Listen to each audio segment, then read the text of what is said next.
참빛 한인교회 주일 예배 함께 하시는 모든 성도님들, 우리 주 예수 그리스도의 이름으로 환영합니다. 다 함께 묵다하심으로 주일 예배를 드리시겠습니다. 여호와여, 어느 때까지이니까 나를 영원히 잊으시나이까? 주의 얼굴을 나에게서 어느 때까지 숨기시겠나이까? 나의 영혼이 번민하고 종일토록 마음에 근심하기를 어느 때까지 하오며, 내 원수가 나를 치며 자랑하기를 어느 때까지 하리이까? 여호와 내 하나님이여, 나를 생각하사 응답하시고 나의 눈을 밝히소서. 두렵건대 내가 사망의 잠을 잘까 하오며, 두렵건대 나의 원수가 이르기를 내가 그를 이겼다 할까 하오며, 내가 흔들릴 때 나의 대적들이 기뻐할까 하나이다. 나는 오직 주의 사랑을 의지하였사오니 나의 마음은 주의 구원을 기뻐하리이다. 내가 여호와를 찬송하리니 이는 주께서 내게 은덕을 베푸심이로다. 아멘. 하나님 아버지 감사합니다. 지난 한 주도 주님께서 저희를 지켜주시고 보호해 주셔서 감사합니다. 아버지 하나님, 저희가 이 시간 예배 드릴 때 저희가 신령과 진정으로 하나님께 예배 드리게 하여 주시고, 주께서 기뻐 흠양하시는 받으시는 예배가 되게 하여 주시기를 원합니다. 아버지 하나님, 예배 드리는 신령들 위해 주의 성령께서 함께 하시고 은혜를 베푸시며 기도를 들으시고 축복하여 주시옵소서. 예수님의 이름으로 기도드렸습니다. 아멘.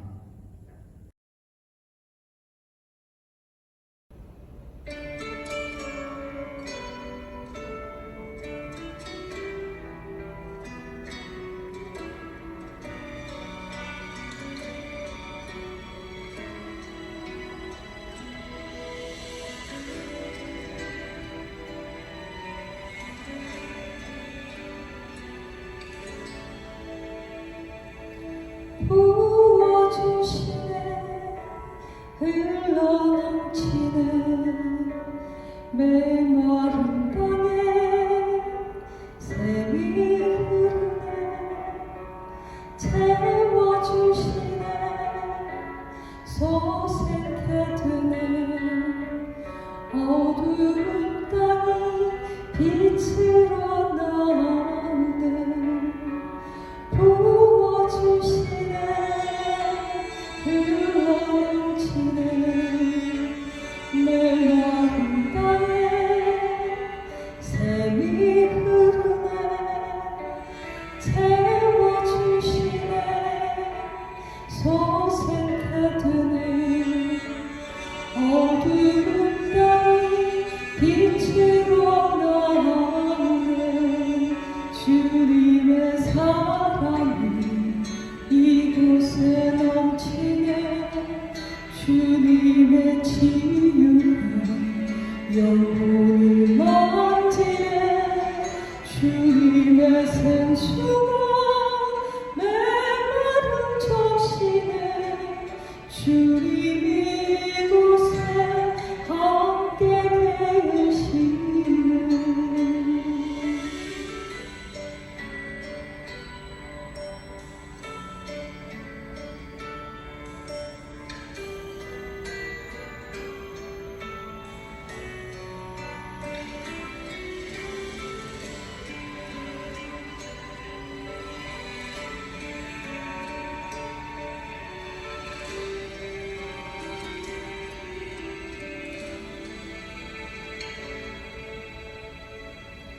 부어주시네 흘러넘치는 메마른 땅에 샘이 흐르네. 채워주시네 솟게 드는 어두운 땅이 빛으로 나오네. 주님의 사랑이 이곳에 넘치네. 주님의 치유가 영혼을 만지네. 주님의 생수가 메마른 적시네. 주님이 이곳에 함께 계시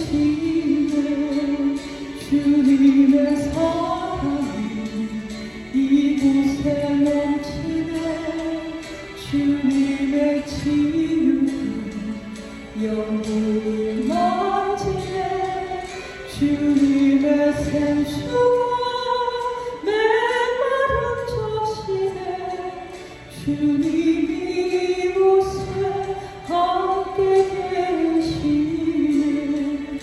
주님이 땅을 회복해 하시네. 주님이 땅을 회복해 하시네.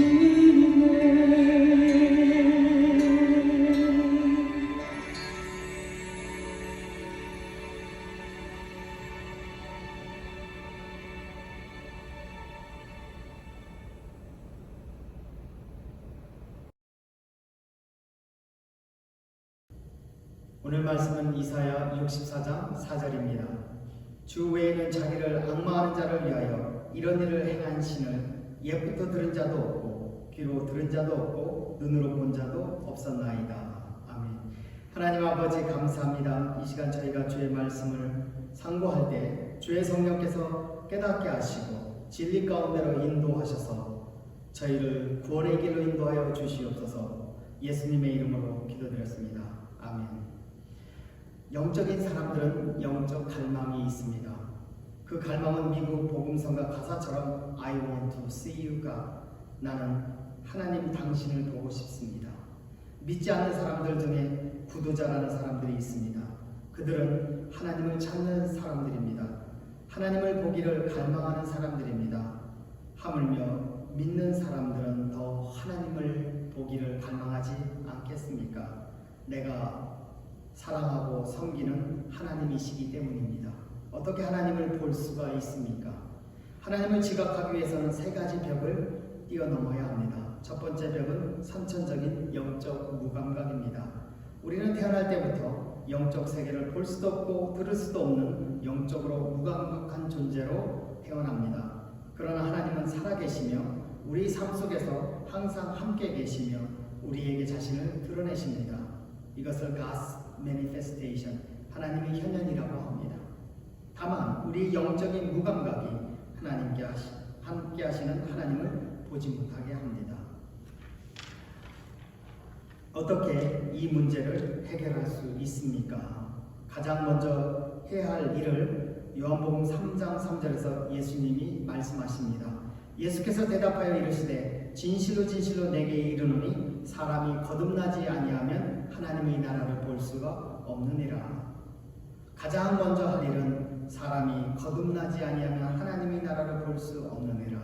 예수님을 믿고 거듭나는 것입니다. 거듭나면 하나님의 나라를 볼 수 있기 때문입니다. 하나님의 나라는 영적인 세계를 의미합니다. 거듭나면 영적 세계를 볼 수 있는 영적 감각을 얻게 되는 것입니다. 영적 감각에서 두 번째 벽은 죄입니다. 이사야 59장 2절은 죄가 얼마나 하나님과의 관계에서 심각한지 보여줍니다. 오직 너희 죄악이 너희와 너희 하나님 사이를 갈라놓았고 너희 죄가 그의 얼굴을 가리어서 너희에게서 듣지 않으시게 함이니라.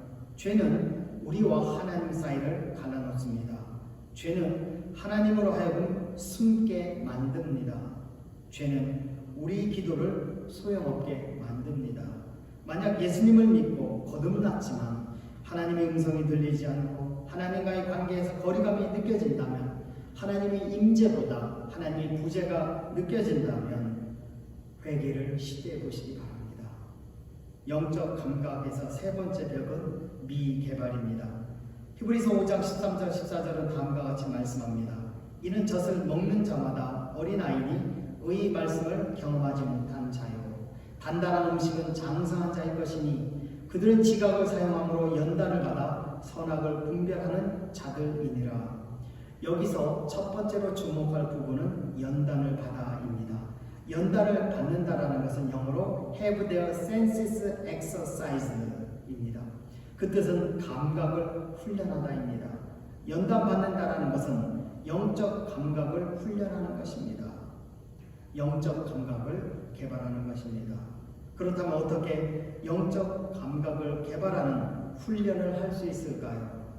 그 전에 히브리서 5장 14절에서 영적 감각이 개발된 사람과 개발되지 않는 사람을 어떻게 부르는지 살펴보겠습니다. 영적 감각이 개발되지 않는 사람을 무엇이라고 부릅니까? 젖을 먹는 자라고 부릅니다. 또는 경험하지 못한 자, 또는 unskillful, 개발이 안 된 자라고 부릅니다. 반대로 영적 감각이 잘 개발된 사람들은 무엇이라고 부릅니까? 장성한 자라고 부릅니다. 장성한 자는 선악을 분별하는 자들이라 분별의 능력을 가진 자들입니다. 그렇다면 어떻게 영적인 감각을 개발할 수 있습니까? 그들은 지각을 사용함으로 연단을 받아 지각을 사용하는 것입니다. 지각은 무엇입니까? 영어로 reason, 이성입니다. 논리적으로 생각하는 능력입니다. 예수님도 요한복음 10장 38절에서 이성을 사용하라고 말씀하십니다. 나를 믿지 아니할지라도 그 일은 믿으라. 그러면 너희가 아버지께서 내 안에 계시고 내가 아버지 안에 있음을 깨달아 알리라 하시니, 예수님께서는 예수님이 하시는 일을 논리적으로 생각해 보라고 하십니다. 그러면 예수님이 하나님과 하나라는 것을 깨달을 수 있다고 말씀하십니다. 이성은 영적 감각을 개발하는 데 있어서 필수적인 것입니다. 그러면 이성이란 무엇입니까? 이성은 논리적으로 진리를 찾아가는 것입니다. 그리고 그 발견된 진리는 영혼의 음식이 됩니다. 어디에 이성을 사용해야 합니까? 이사야 64장 4절에서 이런 일을 행하신 하나님이라고 했습니다. 하나님께서 행하신 일에 우리의 이성을 사용해야 합니다. 정리하면 하나님을 볼 수 있는, 하나님을 깨달을 수 있는, 하나님을 느낄 수 있는 영적 감각은 이성을 사용하여 논리적으로 하나님의 역사를 살필 때 개발되는 것입니다. 그러면 하나님은 어디에서 역사하십니까? 이 질문에 답을 하기 전에 먼저 두 가지 분명히 해야 할 것이 있습니다. 첫 번째로 하나님께서 자신을 우리에게 드러내 보이시는 것은 전적으로 하나님에게 달려 있습니다. 하나님의 현현은 전적으로 하나님의 결정입니다. 하나님은 아무나를 위하시는 분이 아니십니다. 이사야 64장 4절에서 자기를 앙망하는 자를 위하여 이런 일을 행하신다라고 했습니다. 자기를 앙망하는 자를 서포트 하시는 분이 하나님이십니다. 그러면 누가 하나님을 앙망하는 자입니까? 여기서 앙망이란 wait, 기다리다라는 뜻입니다. 하나님의 현현을 기다리는 자는 어떤 자입니까? 고린도전서 2장 9절에서 하나님을 사랑하는 자라고 했습니다. 사랑하는 사람은 보고 싶고 기다려집니다. 하나님은 하나님을 사랑하는 자를 위해 역사하십니다. 또 하나님을 기다리는 자들은 하나님을 필요로 하는 자들입니다. 누가 하나님을 필요로 합니까? 자신이 연약한 존재임을 아는 자입니다. 자신이 통제할 수 없는 위험에 처해 있음을 아는 자입니다. 때로는 자신이 모르면서도 안다고 생각하는 어리석은 자임을 인정하는 자입니다. 자신이 가야 할 길을 모른다라는 것을 아는 자입니다. 자신이 할 수 없는 것이 많다라는 것을 인정하는 자입니다. 마지막으로 자신이 아니라 하나님이 영광을 받을 뿐이라는 것을 인정하는 자입니다. 다시 묻습니다. 하나님은 어디에 계십니까? 하나님은 우리의 삶 속에 계십니다. 우리의 삶 속에서 역사하십니다. 오늘은 대표적인 하나님이 역사하시는 7가지 삶의 영역을 살펴보겠습니다. 그것들은 첫 번째로 생명의 연장에 대한 역사이며, 둘째로 죄로 인해 무너지지 않게 하는 역사이며, 세 번째로 노력과 승진을 주는 역사, 네 번째로 결혼과 가정을 유지하시는 역사, 다섯 번째로 짐을 주시는 역사이며, 여섯 번째로는 봉사의 능력을 주시는 역사이며, 일곱째 전혀 예상하지 못한 일을 일으키시는 역사입니다. 만약 이런 일이 삶에서 일어나면 하나님이 역사하시는 것으로 보라는 것입니다. 이 7가지 영역은 평범하지만 하나님이 나타나셔서 역사하시는 것입니다. 하나님이 역사하시는 첫 번째 영역은 생명 연장입니다. 사도행전 17장 25절은 다음과 같이 말씀합니다. 또 무엇이 부족한 것처럼 사람의 손으로 섬김을 받으시는 것이 아니니 이는 만민에게 생명과 호흡과 만물을 친히 주시는 이심이라. 이 말씀에서 또 무엇이 부족한 것처럼 사람의 손으로 섬김을 받으시는 것이 아니니 하나님은 부족해서 받아야 하는 리시버가 아니라 주시는 기버라고 말씀하십니다. 하나님은 무엇을 주십니까? 생명과 호흡을 주십니다. 여기서 주목할 부분은 호흡입니다. 호흡은 무엇을 상징합니까? 생명의 연장입니다. 우리가 숨쉰다라는 것은 생명이 연장되는 것입니다. 그런데 그 호흡을 누가 주십니까? 하나님이 주십니다. 우리가 생각하기에 호흡한다는 것이 쉬워 보일 수도 있습니다. 그러나 ICU에 들어가면 호흡한다라는 것이 쉽지 않다라는 것을 깨달을 것입니다. 우리 심장이 서지 않고 알아서 계속 움직이며 펌프질을 하는 것은 놀라울 뿐입니다. 이 호흡을 통한 생명의 연장도 하나님이 하시는 것입니다. 그러므로 우리는 우리 숨소리와 심장 박동 소리에서 하나님이 역사하신다라는 소리를 들을 수 있어야 됩니다. 생명이 연장되는 것은 하나님의 역사입니다. 하나님이 역사하시는 두 번째 영역은 죄로부터 보호하는 것입니다. 죄를 짓기 딱 좋은 세상입니다. 그리고 우리는 매일과 같이 뉴스에서 이것을 확인합니다. 정말 그런 일을 할 가능성이 전혀 없어 보이는 사람들이 말도 안 되는 죄를 짓고 인생과 가정을 망치는 경우를 봅니다. 그 중에는 대학생, 고등학생, 중학생도 있고 심지어 초등학생들도 있습니다. 죄로 무너지는 나이가 점점 어려지고 있습니다. 그 기사 밑에 댓글을 보면 엄청난 비난과 욕이 난무합니다. 우리는 정말 그런 죄와 멀리 있을까요? 인정해야 할 사실은 우리 안에도 죄가 늘 있는 것입니다. 아차하면 그런 범죄에 빠질 가능성이 있습니다. 그런데 우리가 그런 범죄에 빠지지 않는 이유는 무엇입니까? 그 이유를 데살로니가후서 3장 3절은 이렇게 말씀합니다. 주는 미쁘사 너희를 굳건하게 하시고 악한 자에게서 지키시리라. 이 구절에서 가장 먼저 주목할 부분은 악한 자입니다. 여기서 누가 악한 자입니까? 우리에게 해를 끼치는 사탄입니까? 아니면 다른 악한 사람들입니까? 아니면 우리 안에 있는 죄입니까? 이 셋 모두를 의미합니다. 우리가 이런 범죄를 짓지 않거나 악에서 보호받는 이유는 우리가 잘해서가 아니라 주는 미쁘사 너희를 굳건하게 하시고 악한 자에게서 지키시리라. 주님이 신실하게 변함없이 우리를 지키시는 역사 때문입니다. 우리는 범죄의 기사를 볼 때마다 신실하게 우리를 악에서 지키시는 하나님의 역사를 기억해야 합니다. 하나님이 역사하시는 세 번째 영역은 노력과 승진입니다. 혹시 여러분은 이렇게 생각하지 않습니까? 만약 나에게 하나님의 은혜가 있다면 노력하지도 않고 수월하게 할 텐데, 만약 나에게 하나님의 은혜가 있다면 쉽게 올라갈 텐데, 열심히 노력하며 살아야 하는 나의 삶은 하나님이 역사하시지 않는구나 라고 생각하지는 않습니까? 그렇다면 고린도전서 15장 10절에서 사도 바울의 대답을 들어보십시오. 그러나 내가 나된 것은 하나님의 은혜로 된 것이니 내게 주신 그의 은혜가 헛되지 아니하여 내가 모든 사도보다 더 많이 수고했으나 내가 한 것이 아니요 오직 나와 함께 하신 하나님의 은혜로라. 사도 바울은 이 말씀에서 두 가지 주님의 은혜로 된 것을 말씀합니다. 첫 번째는 자신의 위치이고 두 번째는 자신의 수고입니다. 먼저 사도 바울은 자신의 수고와 노력을 어떻게 바라보는지 살펴보겠습니다. 내가 모든 사도보다 더 많이 수고하였으나 내가 한 것이 아니요 오직 나와 함께 하신 하나님의 은혜로라. 사도 바울은 다른 사도들보다 더 많이 수고하고 더 많이 노력했다고 했습니다. 어떤 사람들은 이런 더 많은 수고와 노력에 대해 불평합니다. 왜 나만 이렇게 힘들게 살아야 하는가?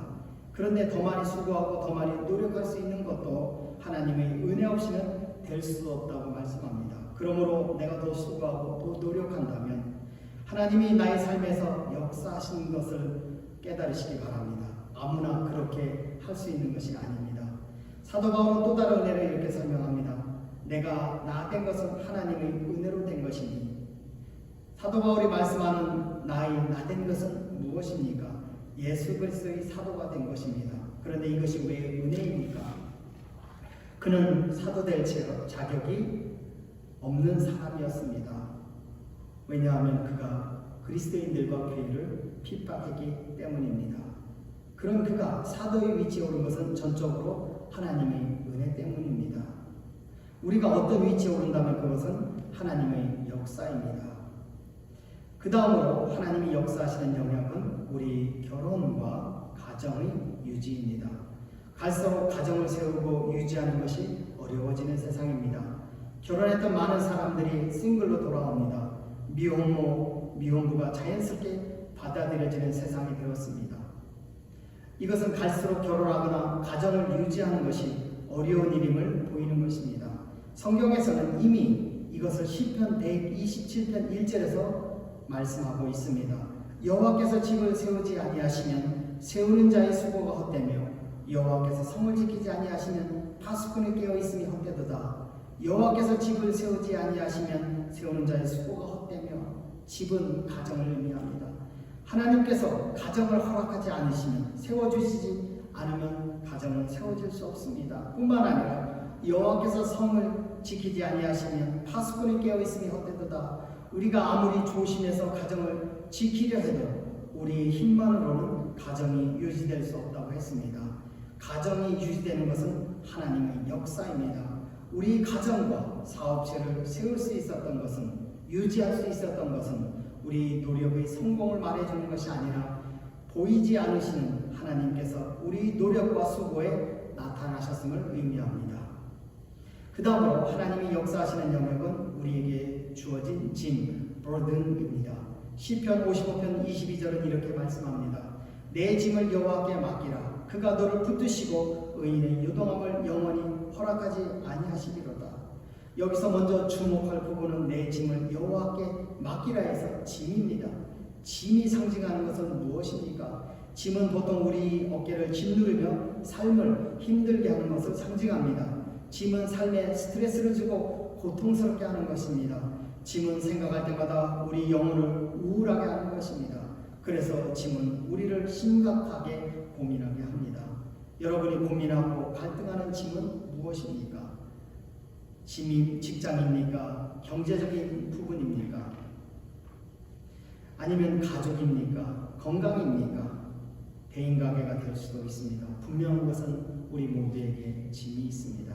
그런데 그 짐은 우리에게 어떤 의미가 있습니까? 짐은 원어에서 예하부입니다.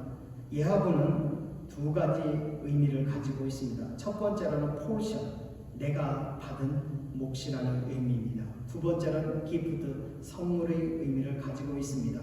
이들 각각의 의미는 우리가 어떻게 행동할지를 말해줍니다. 첫 번째로 짐은 내가 받은 몫이기 때문에 회피하지 말고 도망가지 말아야 합니다. 대신에 짐을 여호와께 맡기라고 했습니다. 그렇다면 맡긴다라는 것은 무엇입니까? 염려하지 말고 기도하는 것입니다. 먼저 주님이 이 짐을 내가 감당하기 힘들지만 주님을 의지하고 끝까지 지고 가겠습니다 라고 기도하는 것입니다. 그러면 하나님은 이렇게 말씀하십니다. 그가 너를 붙드시고 의인의 요동함을 영원히 허락하지 아니하시리로다. 하나님은 어떻게 우리를 요동하지 않게 하십니까? 먼저 빌립보서 19절에서 우리의 모든 필요를 채워주셔서 우리를 요동하지 않게 하신다고 하셨습니다. 짐을 지는 것은 하나님의 풍성한 역사를 경험하는 것입니다. 그 다음에 그 짐이 우리를 쓰러지지 않게 붙잡아주는 버팀목이 되게 하는 것입니다. 어떤 사람들이 눈이 오는 날 산을 넘어가고 있었습니다. 그들이 가다가 쓰러진 사람을 만났습니다. 한 사람은 쓰러진 사람을 그대로 업고 가자고 했고, 다른 한 사람은 나도 이 산을 넘어가기 힘든데 그냥 가겠다고 하고 먼저 떠났습니다. 남은 사람은 눈 속에 쓰러진 사람을 업고 어렵게 그 산을 넘어갔습니다. 그런데 가다 보니 쓰러진 사람을 보았습니다. 확인해 보니 먼저 간 사람이었습니다. 반대로 쓰러진 사람을 업고 간 사람은 땀이 흐르며 추운 산길을 춥지 않게 살아 내려갔습니다. 오히려 짐이 우리를 쓰러지게 하는 버팀목이 됩니다. 두 번째로 짐은 선물입니다. 짐은 원어로 몫이기도 하지만 선물, 기프트입니다. 하나님께서 그 짐을 선물로 주셨다라는 것입니다. 그 짐을 선물로 주셨을 때는 분명한 뜻이 있습니다. 지금은 그 뜻을 알 수 없습니다. 그러나 시간이 지나면 내가 알지 못했던 하나님의 선하신 뜻을 깨달을 것입니다. 그 짐이 큰 축복이라는 것을 깨달을 것입니다. 결코 하나님을 실망시키지 마십시오. 하나님은 당신을 결코 실망시키시는 분이 아니시기 때문에 그렇습니다. 짐이 주어졌다는 것은 하나님이 나에게 나타나신 것입니다. 하나님이 역사하시는 여섯 번째 영역은 섬김입니다. 베드로전서 4장 11절에 이렇게 말씀합니다. 만일 누가 말하려면 하나님의 말씀을 하는 것 같이 하고 누가 봉사하려면 하나님이 공급하시는 힘으로 하는 것 같이 하라. 이는 범사의 예수 그리스도로 말미암아 하나님이 영광을 받으시게 하려 함이니 그에게 영광과 권능이 세세에 무궁하도록 있느니라. 어떤 분들은 교회에서 섬기는 것에 대해 불평합니다. 그 이유는 자신만 봉사하고 다른 사람들은 봉사하지 않는 것처럼 느끼기 때문입니다. 그러나 우리가 하나님을 섬길 수 있는 것도 감사해야 됩니다. 하나님이 역사하셔서 섬길 수 있는 마음과 능력을 주셨기 때문입니다. 아무나 하나님을 섬길 수 있는 것이 아닙니다. 봉사는 하나님의 역사입니다. 마지막으로 삶에서 하나님이 역사하시는 영역은 전혀 예측하지 못한 일이 일어나는 것입니다. 이사야 64장 4절에서 이런 일을 행하신 신을 예로부터 들은 자도 없고 귀로 깨달은 자도 없고 눈으로 본 자도 없었나이다. 예로부터 들은 자도 없고 귀로 깨달은 자도 없고 눈으로 본 자도 없다는 것은 전혀 생각하지 못한 일들이 일어난 것입니다. 그것은 하나님의 역사입니다. 우리 입에서 자연스럽게 할렐루야가 나와 하나님께 영광을 돌린다면 하나님이 나타나신 것입니다. 하나님이 역사하신 것입니다. 구약에서 하나님이 나타나심은 God's visitation, 하나님의 방문이라고 합니다. 하나님이 왜 우리를 방문하셨습니까? 하나님이 노아를 방문하셨을 때는 구원의 축복을 주시기 위함이셨습니다. 하나님이 아브라함을 방문하셨을 때도 약속의 축복을 주시기 위해서 나타나셨습니다. 그러나 하나님의 모든 방문이 축복은 아닙니다. 하나님께서 아담이 범죄한 후에 찾아오셨을 때는 심판하시기 위해서 찾아오셨습니다. 하나님께서 소돔과 고모라를 방문하셨을 때도 심판하시기 위해서 방문하신 것입니다. 삶에서 일어난 일들 중에 전혀 기대하지 않았던 축복이나 심판이 있었다면 하나님이 나타나셔서 역사하신 것입니다. 정리하면 우리는 이성을 사용하여 하나님이 어디에서 역사하시는지 깨닫고 그 깨달음을 통해 영적 감각을 계속 개발해서 하나님을 경외하고 앙망하고 하나님께 깊이 동행하며 하나님의 임재로 삶을 가득 채우셔야 할 줄로 믿습니다. 같이 기도하겠습니다. 하나님 아버지 감사합니다. 우리에게는 영적인 갈망이 있습니다. 아버지 하나님, 우리가 예수님을 믿고 하나님께서 거듭나게 하시는 하나님 나라를 볼 수 있는 영적 감각을 주셨습니다. 이것에 대해 우리가 계속해서 우리 이성을 사용하여 개발하고 극도로 개발하여서 하나님의 나타나심과 역사하심에 대해서 민감하게 깨닫고 반응할 수 있는 저희들 되게 하여 주시옵소서. 하나님의 임재에 대한 느낌으로 가득 찬 삶이 될 수 있도록 도와주시옵소서. 지금은 우리 주 예수 그리스도의 은혜와 하나님의 무궁하신 사랑하심과 성령님의 감화 교통하심이 영적인 감각을 개발하며 하나님의 역사에 주목하기를 원하는 이 자리에 모인 각 사람 머리에 지금부터 영원토록 함께 하시기를 예수님의 이름으로 간절히 축원하옵나이다.